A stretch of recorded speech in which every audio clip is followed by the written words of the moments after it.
रस ही रस, कहीं गुठली नहीं। यह दिव्य फल, समस्त जितने भी फल होते हैं उनमें क्या है, गुठली भी होती है, छिलका भी होता है, लेकिन यह जो दिव्य पुराण शिव महापुराण जैसा दिव्य फल है, इस फल में कहीं छिलका नहीं, कहीं गुठली नहीं, रस ही रस है, रस से भरा पड़ा हुआ है। यह दिव्य रस जितना आप हमारे सबके भाग्य में था वह सब हमें प्राप्त हुआ, आगे भी प्राप्त होता रहे।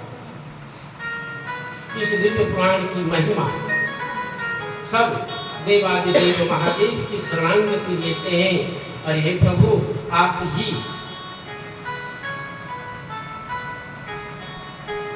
सब कुछ है, हम आपकी शरण। तो भगवान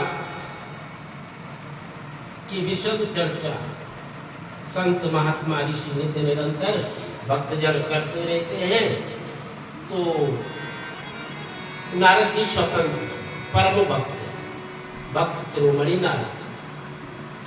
नारद जी स्वर्ग गए, वैकुंठ गए, कैलाश गए और नारद जी आए इस मृत्यु लोक में।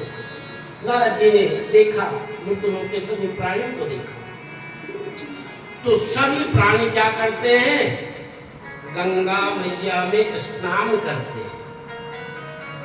गंगा स्नान, हरिद्वार, प्रयाग, है ना, जहां जहां माँ गंगा बहती है, सब अपने पाप को धुलने के लिए, अज्ञान को धुलने के लिए गंगा स्नान करते हैं। गंगा स्नान से निर्मलता, पावनता आ जाती है और निष्पाप हो जाता है प्राण। तो नारद जी ने यह दृश्य देखा। नारद जी ने कहा तो इसका मतलब समस्त जगत पाप ताप जो भी संताप है सब जाकर गंगा मैया में धुल आते, यत्र तत्र पाप क्या सर्वत्र, और चले जी हम निष्पाप हो जाए गंगा। तो आज नारद जी गए गंगा मैया के पास, गंगा के तीर पर प्रणाम किया और स्तुति वंदना की, हे गंगा मैया आप धन्य हो, समस्त जगत के पाप ताप आप लेती है, आप धन्य हो। तो गंगा मैया ने नारद जी से कहा, हे नारद जी मैं धन्य नहीं हूं। तो नारद जी ने कौन धन्य है?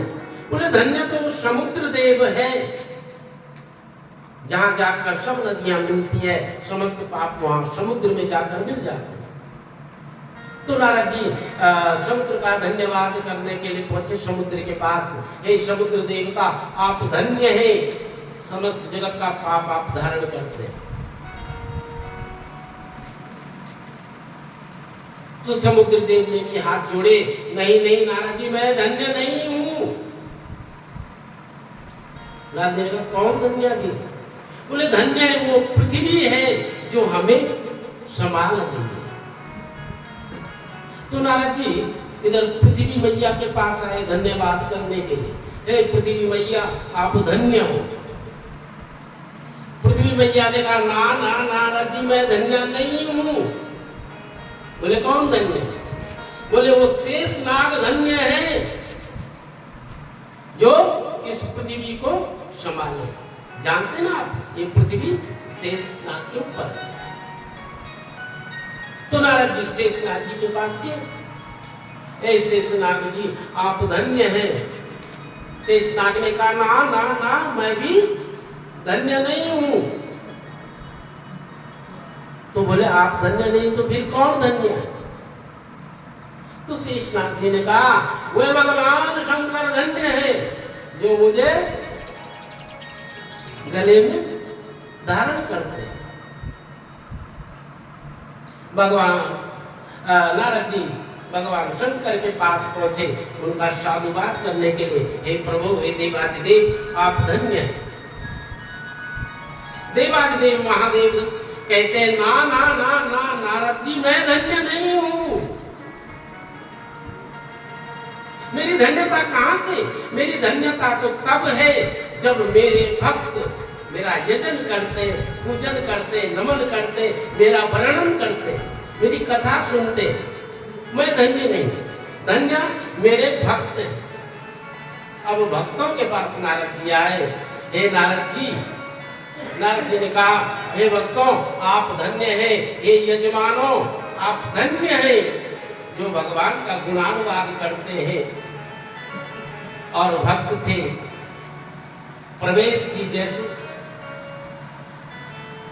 प्रवेश जी ने कहा, ना ना ना ना, मैं धन्य नहीं हूं, धन्य मेरे गुरु देवता है, ये ब्राह्मण देवता है जिन्होंने मेरी आंख को खोला।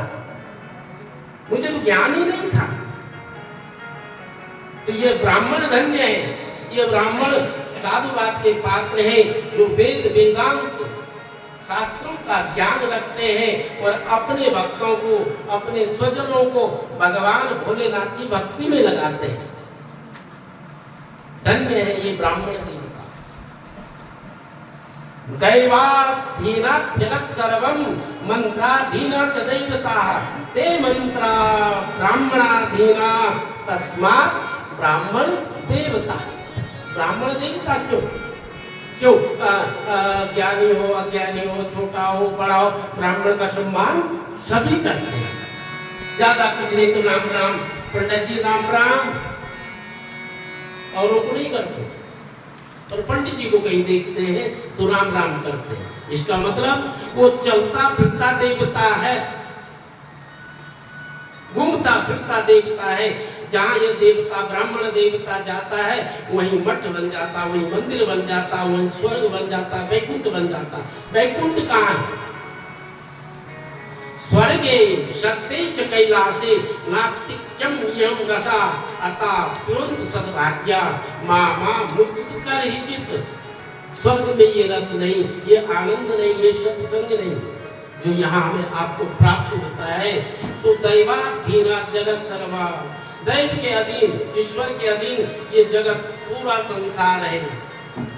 मंत्राधीना च देवता, मंत्रों के अधीन देवता है। ते मंत्रा, वही मंत्र ब्राह्मण के अधीन है। ब्राह्मण देखो ना, यहाँ 7 दिन से यहाँ ब्रह्मादि देवता, इंद्रादि देवता, विष्णु नारायण समस्त देवताएं हैं। कलश देवता, वरुण देवता, सूर्य देवता, 33 करोड़ देवता यहाँ पर ब्राह्मणों के वेद मंत्रों के द्वारा आवाहित किए गए। उनका नित्य निरंतर यहाँ पूजन किया गया है जवान परिवार के द्वारा। तो मंत्राधीना च देवता ते मंत्रा ब्राह्मणाधीना तस्मात् ब्राह्मण देवता। इसलिए ब्राह्मण वंदनीय है, पूजनीय है। और ब्राह्मण का मतलब धोती कुर्ता नहीं, चंदन लगाए हुए बस इतना ही ब्राह्मण नहीं, ये तो कोई भी कर लेगा। ठीक है, चंदन धोती कुर्ता कोई भी कर लेगा, इसमें बड़ी भारी बात नहीं है। लेकिन ब्राह्मण क्या है? ब्रह्मम जानाति सा ब्राह्मणा, जो ब्रह्म को जानता है, ईश्वर को जानता है और जानता भी है और जनवाता भी है, बताता भी है। जो जानेगा नहीं वो बताएगा क्या? जिसके पास कुछ होगा नहीं वो देगा क्या? देगा तो वही जिसके पास होगा, और जिसके पास जो होगा वही देगा। छल होगा तो छल देगा, कपट होगा तो कपट देगा, द्वेष होगा तो द्वेष देगा, सद्बुद्धि होगी तो सद्बुद्धि देगा। जिसके पास जो होगा वही देगा। इसलिए हमारे गुरुदेव कहा करते थे कि नाराज मत होया करो, मान हो अपमान हो सम्मान हो कुछ भी हो, बस प्रसन्न रहो। अरे सामने वाला वही देगा जो उसके पास है, जो नहीं है कहाँ से देगा? तो उसके पास जो है वो छल होगा तो छल देगा, कपट होगा कपट देगा। इसलिए आपका दायित्व बनता है उसको निष्पाप बनाए, उसकी कमी को दूर करें, है ना? तो यह दिव्य पुराण अनंत है। हरि अनंत, हरि कथा अनंता, अनंत हरि कथा अनंता, हरि अनंत हरि कथा अनंता,